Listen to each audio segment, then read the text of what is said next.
Kang Mas, kalau dapurnya didandani, maka saya pasti akan belajar masak. Demikian komentar seorang istri kepada suaminya. Atau seorang karyawan berkata kepada bosnya, "Bos, kalau ada fasilitas komputer Apple seri Mac yang terbagus dan yang terbaru, pasti kerja kami akan lebih cepat." Atau seorang mahasiswa berkata kepada ayahnya, "Kalau ada fasilitas kendaraan, pasti kuliah saya akan cepat selesai dan nilainya bagus." Intinya, kalau ada fasilitas, pasti akan lebih baik. Itu kata mereka dalam tanda petik. Percaya deh, memberi fasilitas kepada orang yang belum bergerak adalah kesia-siaan. Inilah yang banyak dari kita yang peduli akan infrastruktur yang saat ini banyak lagi dibangun oleh pemerintah, dan saat ini kita benar-benar ingin memperhatikan lebih dalam. Kita takut infrastruktur statis yang dibangun selama ini yang dibangun hanya untuk menambah kemanjaan, bukan menambah cepatnya faktor produktif bangsa Indonesia mendirikan usaha-usaha seperti manufaktur, pabrik yang lebih baik lagi. Berdasarkan pengalaman banyak negara, biasanya infrastruktur dinamis yang dibangun dulu baru infrastruktur statis, alias bisa masak dulu baru dibikin dapurnya. Ini contoh loh ya. Misalnya, seseorang itu bisa komputer dulu, baru kita belikan komputer untuk fasilitasnya. Bisa masak dulu, baru dapur kita buat sesuai dengan kebutuhan pemasak. Karena dapur Chinese cooking dengan Japanese cooking, dengan Western cooking itu beda utensilnya, peralatannya. Lalu kita mau bangun infrastruktur dapur yang mana? Italian kah? Thai kah? Warteg kah? Burger fast food kah? Semua dapurnya beda, alatnya beda, dan tata letaknya beda. Itulah infrastruktur statis yang dibangun berdasarkan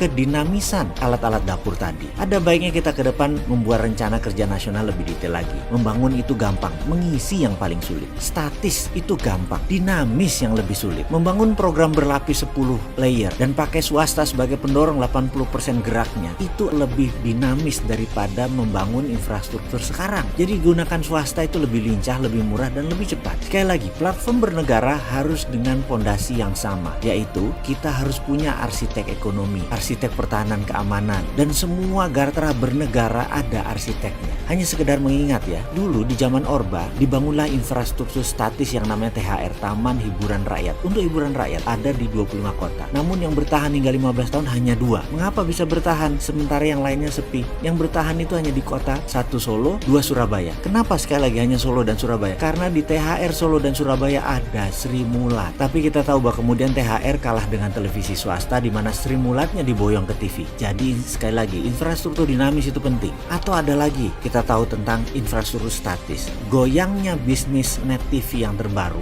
padahal didukung dengan teknologi HD yang sangat canggih. Sekali lagi, namun karena infrastruktur dinamisnya tidak tumbuh dengan baik, software acaranya tidak diterima pasar, terutama pengiklan, ya goyang juga net TV. Jadi ke depan bagaimana? Jadi ke depan Indonesia di dalam membangun infrastruktur statis, pastikan ada Sri Mulat yang sudah manggung. Jangan bikin Sri Mulat setelah ada infrastruktur statis. Pasti nggak lucu, pasti dipaksa lucu soalnya. Semoga paham maksud yang tersirat dalam video kali ini.